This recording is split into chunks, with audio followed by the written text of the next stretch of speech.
Hello my guys, ഞാൻ ഇന്ന് ഉണ്ടാക്കാൻ പോകുന്നത് വാഴക്കൂമ്പ് തോരനും വൻപയറും വാഴക്കൂമ്പും കൂടി തോരനാണ് ഉണ്ടാക്കാൻ പോകുന്നത്. അതിനായി ഞാനൊരു പാത്രത്തിൽ രസം വെള്ളം ഒഴിച്ച് വൻപയർ വേവിക്കാൻ വെക്കുന്നുണ്ട്. വൻപയർ ഇപ്പം ഞാൻ വെള്ളത്തിലിട്ടൊരു 3 മണിക്കൂർ വെള്ളത്തിലിട്ട് കുതിർത്ത വൻപയറാണ് ഞാൻ ഇതിനായി ഉപയോഗിക്കുന്നത്. ഇനി ഇത് നമുക്ക് ഒരു 4 വിസൽ വരുന്നത് വരെ നമുക്ക് വേവിച്ചെടുക്കാം. ഞാൻ ഇതിലേക്ക് ലേശം ഉപ്പ് ഇടുന്നുണ്ട് കേട്ടോ. ഇനി നമുക്ക് ഒരു 4 വിസൽ വരുന്നത് വരെ അത് വേവിച്ചെടുക്കാം. ഇനി ഞാൻ എടുത്തിട്ടുള്ളത് വാഴക്കൂമ്പാണ്. ഈ വാഴക്കൂമ്പ് അതിൻ്റെ തൊലിയൊക്കെ മാറ്റി മേലത്തെ തൊലിയൊക്കെ കളഞ്ഞ് ഇനി ഞാൻ ചെറുതാക്കി കട്ട് ചെയ്യുന്നുണ്ട്. ചെറുതാക്കി കട്ട് ചെയ്തിട്ട് പിന്നെ അത് അരിഞ്ഞെടുക്കുകയാണ് ചെയ്യുന്നത്.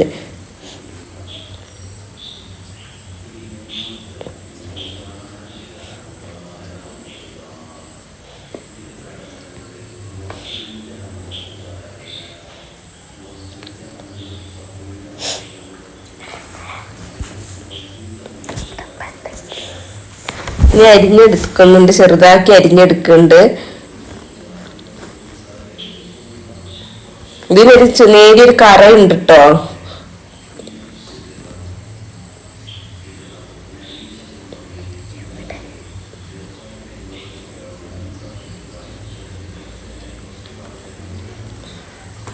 ഇവ ഞാൻ അരിഞ്ഞെടുത്തിട്ടുണ്ട്, ചെറുതാക്കി അരിഞ്ഞെടുത്തിട്ടുണ്ട്. ഇനി ഞാൻ ഇതൊരു പാത്രത്തേക്ക് ഇട്ടിട്ട് ഒന്ന് കഴുകിയെടുക്കണം.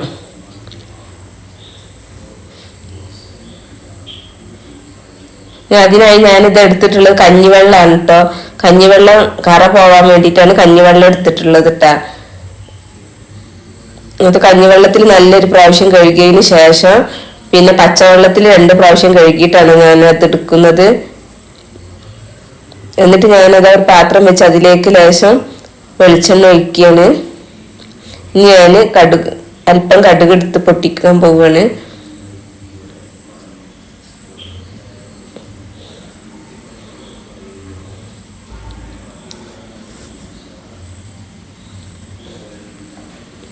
വെള്ളം ഒന്ന്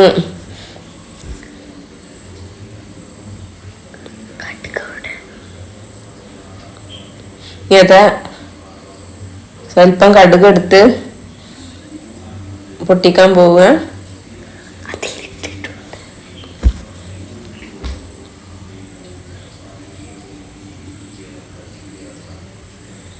ഞാൻ അതിലേക്ക് ശേഷം വേപ്പിൻ്റെ ഇലയാണ് ഇട്ട് കൊടുക്കുന്നത്. അത് വെളുത്തുള്ളി ചെറുതാക്കി അരിഞ്ഞതാണ്. ഇനി ചെറിയ ഉള്ളി ചെറുതാക്കി അരിഞ്ഞതാണ് ഇട്ട് കൊടുക്കുന്നത്.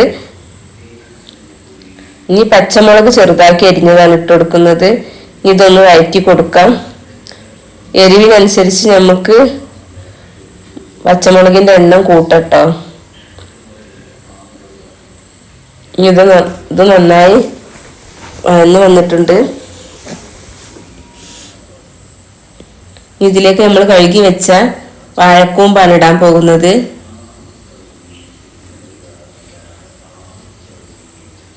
ഇതിനി നന്നായി ഒന്ന് ഇളക്കി കൊടുക്കണം.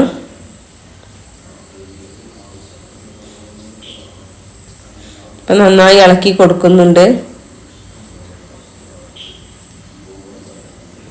ഇതൊന്ന് മൂടി വെച്ചിട്ട് നമുക്കൊന്ന് വേവിച്ചെടുക്കാനുണ്ട്. ഒരു സ്വല്പം ഉപ്പിട്ട് കൊടുക്കണം.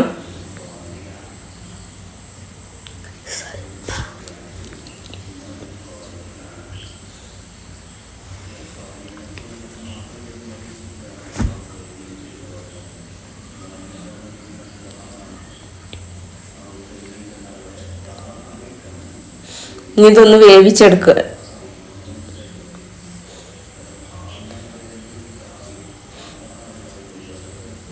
അതിലേക്ക് ഞാൻ ഇനി ഇടാൻ പോകുന്നത് വൻപയറാണ്. നേരത്തെ വേവിച്ച് വെച്ച പയറാണ്.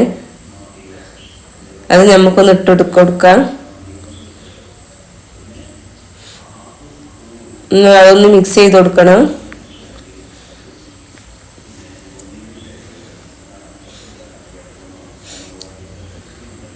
ഇനി ഒന്നും കൂടി മൂടി വെച്ചിട്ടൊന്ന് വേവിച്ചെടുക്കണം.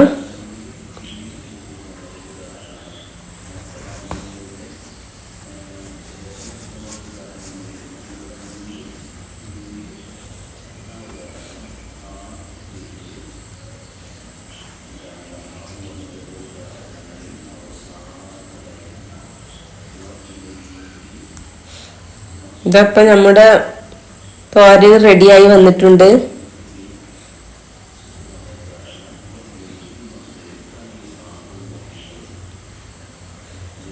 ഇനി നമുക്ക് നമ്മുടെ ഗ്യാസ് ഒന്ന് ഓഫ് ചെയ്യാം. ഇതാ നമ്മുടെ അടിപൊളി തോരൻ റെഡി ആയിട്ടുണ്ട്. അപ്പം എല്ലാവരും ഒന്ന് പരീക്ഷിച്ച് നോക്കുക. ലൈക്ക് ചെയ്യുക, സബ്സ്ക്രൈബ് ചെയ്യുക, കമൻറ്റ് ചെയ്യുക. Okay, bye bye.